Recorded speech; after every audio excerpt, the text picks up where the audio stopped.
ብዙ ጊዜ በቤተ ክርስቲያን ውስጥ ለምንድን ነው እውነተኛው የእግዚአብሔር መልእክት የማይነገረው ብዬ ራሴን ጠይቃለሁና ብዙ መሪዎች ምናልባት የቤተ ክርስቲያን መሪዎች የጊዜውን መልእክት ለምንድን ነው የጊዜውን መልእክት የማያወሩት እያልኩ ለራሴ ጠይቅ ነበርና እግዚአብሔርን መንፈስ በምጸልይ ሰዓት ጌታ ሆይ ለምንድን ነው የጊዜው የሆነው ያንተ ሐሳብ የሆነው መልእክት ወይ አንተ ለሕዝብ ልትናገር የፈለግከው ነገር ለምንድን ነው ለሕዝብ የማይደርሰው?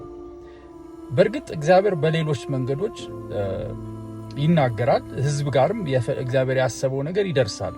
እንደውም በዚህ ዘመን እንደውም በሶሻል ሚዲያም በተለያዩ ነገሮች ሰው ይደርሰዋል እግዚአብሔር የተናገረው ወይም ትክክለኛው የእግዚአብሔር ሐሳብ ይመጣል። በቤተ ክርስቲያን ዘንድ ለምንድን ነው ይሄ ነገር የማይወራው እያልኩ ሁሌ ጠይቃለሁና የቤተ ክርስቲያን መሪዎች ምን ያህል ኮራፕት እንደሆኑ ይሄንን በማለቴ ሙሉ ዋስትና ወስዳለሁ። እንደዚህ ያልኩበት ነው ሰዎችን ከሚመሯቸው ከዛ ቤተ ክርስቲያን ሰዎች እንዳይርቁባቸው ከስጋ ፈቃዳቸው ወይንም ከስጋ መሻት የሚያመጡት መልእክት ኃጢአት ነው። እግዚአብሔር ያልተናገረውን ነገር ለሕዝብ ለምን ይመጣል?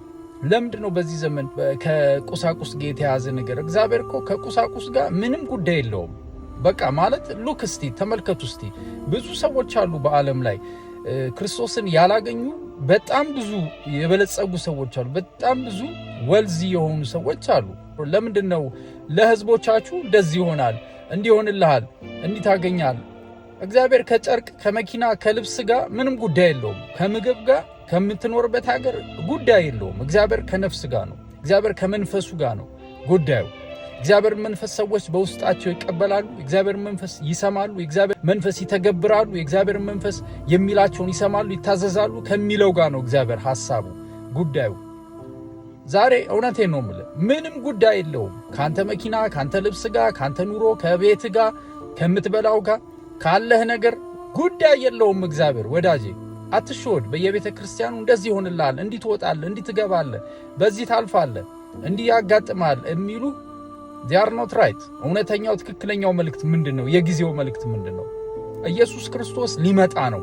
ተመለስ፣ ንስሐ ግባ፣ ጸልይ፣ ተመለስ ማለት ሲገባቸው እስቲል አሁንም እንደዚህ ያረጁ የፈጁ መልእክቶች፣ ስጋ መሻት የሚመጣ መልእክት ወይ ደግሞ ሰዎችን ለማቆየት ሰዎችን በሽንገላ እንደዚህ ነው እንዲህ አድርግ፣ አዎ ጌታ ካንተ ጋር ነው፣ በዚህ ውጣ፣ በዚህ ግባ።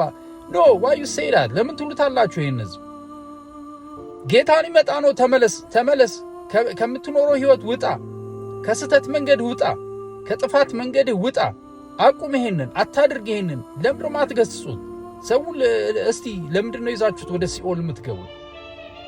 እኔ በጣም በዚህ ዘመን ያላችሁ ቤተክርስቲያን መሪዎች ፕሊስ አትጫወቱበት። በቃ እኛ እግዚአብሔር መንፈስ የሚናገረን እንናገራለን። ዘመኑ አልቋል። ኢየሱስ ሊመጣ ነው። በቃ የሚቀርባችሁ ነገር ይቅርባችሁ። ምንም አይነት ጥቅም ይቅርባችሁ።